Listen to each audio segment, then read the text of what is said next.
What's up, everybody? Mike Norbs here again, and kind of cool. Today I actually got my microphone set up for my camera, so hopefully this sounds a lot better. I have it set up. This is my first time using it though, so if it doesn't sound that good, let me know. I'm gonna probably find out when I'm doing the editing for this video anyways, but today I'm going to talk to you about two things actually. One, I want to talk to you about don't cheap out on materials, especially from like Amazon and stuff like that. I learned a hard lesson from that. And two, I'm going to show you just an average tool bag that I take around in my car and just tools I like to keep on hand with me at all times in case, you know, something goes wrong with your car, because things like that happen. If you drive a modified car or an older car, things are bound to go wrong every now and then. So yeah, thought I'd talk to you guys about that a little bit now. Alright guys, so like I was saying, for the first part, this is just an average tripod stand, you know what I mean? Folds out, extends, everything like that. Has a regular top camera mount on there, the little spindle. And this was actually my old video recorder that I was using for my first few videos and shit like that. I do like it. It does shoot very good videos. As you see, it's HD, it shoots 1080p. So it's not a bad camera, but the mount in which the metal spindles go is plastic. So after putting it on and off of the tripod a few times and my other tripods that I use carrying the camera around, it stripped out. I'll show you real quick. So I don't even need to spin it onto there. I can just push it on. That's all the way on. That's it sitting fully on it. And then I can just pull it right off. That's how stripped it is in there. So all I can do is literally just hold my camera up and hold it as an angle, showing people stuff too. And what pisses me off is the whole reason I liked this camera in the first place, and the whole reason I mainly got it, was look at this. And the camera screen flips out, so you can see whatever the hell you're doing. So you can just be like, la, la, la, la, la. But cheap quality, very cheap quality. What pissed me off too is it's not even that cheap of a camera. I spent like 250 bucks on it. So kind of pissed me off, but just leading me to get better equipment, so I'm just gonna take it as a sign for that. But yeah, just a little rant for you guys. If you get the chance, definitely check out what the materials are made out of first and foremost, because if I would have known that was plastic right there and that everything else was metal, I would have known immediately that that was not going to last at all. It's like in cars, the plastic pieces are almost always the first things to break. So but yeah, now I'm going to show you my tool bag real quick. Hold up. There are three general things I usually keep in my car. Well, four actually. This right here is a homemade emergency bag that my dad actually prepared for me. It has a bunch of things like food that won't expire for a long time, like beef jerky, granola bars, things like that. It has a water bottle with filter in it, flares, just regular road safety stuff, and a couple extra pairs of clothing and everything like that, because you never know what can happen. Secondly, I keep a 1.5 ton scissor jack in, because you never know if you're going to blow a tire or anything like that with the top in it. I have a tool bag right here. I'm going to take that in there and show you guys. And I have an auto safety kit that I picked up from Walmart too. I'm going to take that in there and show you guys too. I highly recommend all three of these things right here, because half of the time what causes people dying in accidents and stuff like that is when they're stranded off the road in either a highway in the mountains, or if you get snowed out or something. These are things that'll catch the attention of people that can actually save your life in situations like that. So let me show you guys real quick.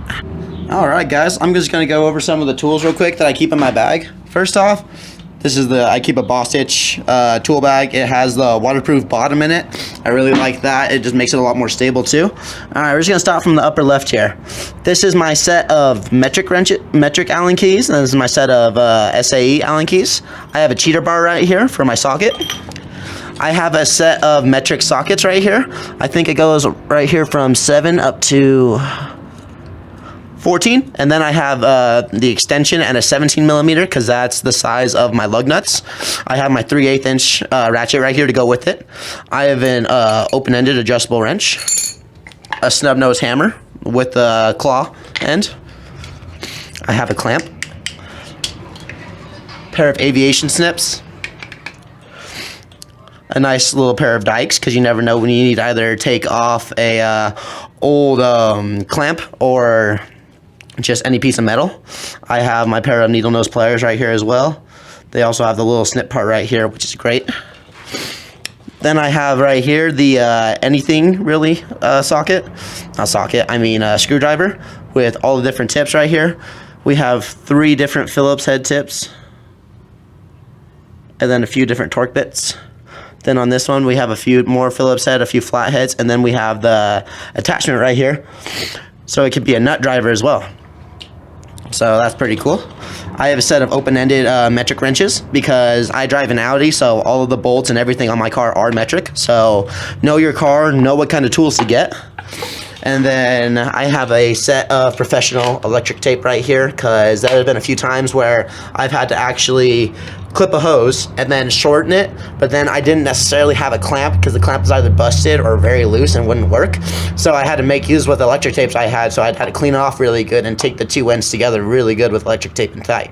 And it actually worked out okay. That sounds really higher garage, but I didn't drive it a lot like that. I drove it home and then fixed it and put an actual clamp and new hose on. So you do what you gotta do, guys. Let me show you the emergency kit real quick. Alright guys, instead of tearing apart this whole emergency kit like I did in my tool bag, it actually has everything listed in it on the front here, and I checked it and it is, so I'm just gonna go with that and show you guys. It has a emergency poncho, first aid kit, roadside assistance membership, a tow strap, trunk organizer, booster cables, a flashlight, and an SOS banner. I'm pretty sure the SOS banner is actually this, because let me show you on the other side. I actually went to go take this apart, and bam, there you go. I'm pretty sure you put that in your back windshield, actually. So that's really cool. I was actually going to tear that off, but I didn't know that was the banner. So that's awesome, honestly. It really gives me a lot of just comfort knowing that if something happens, I do have the equipment needed to possibly either get me back on the road or just have me safe and sound until someone can come get me. So hope you guys get one of these. One sec for you. Alright guys, so that's about it for this one. I really hope you guys enjoyed this.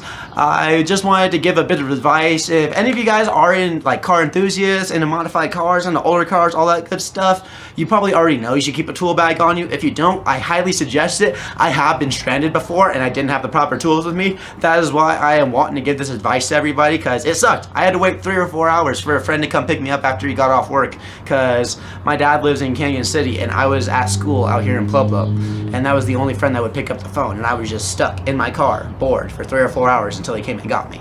So, never gonna let that happen again. It was a stupid blown hose that I couldn't fit the end back on because I didn't know that the clamp was under the car, the old hose clamp, and the end was just frayed to hell, so I didn't have anything to cut it with, so I could shorten the hose and stuff it back on there. So, you live and you learn, guys. I learned. I hope you guys do too. Learn from my mistakes. That's why I try and share them with you. But if you guys enjoyed it, please leave a like, comment, all that good stuff. I'm trying to bring more content. If you need anything, hit me up. Otherwise, deuces, guys. One last thing, guys, I forgot it. Zip ties. Don't forget zip ties. If you don't know the importance of zip ties, you will. They are so universal, I can't believe it. Alright, now that's it. Deuces.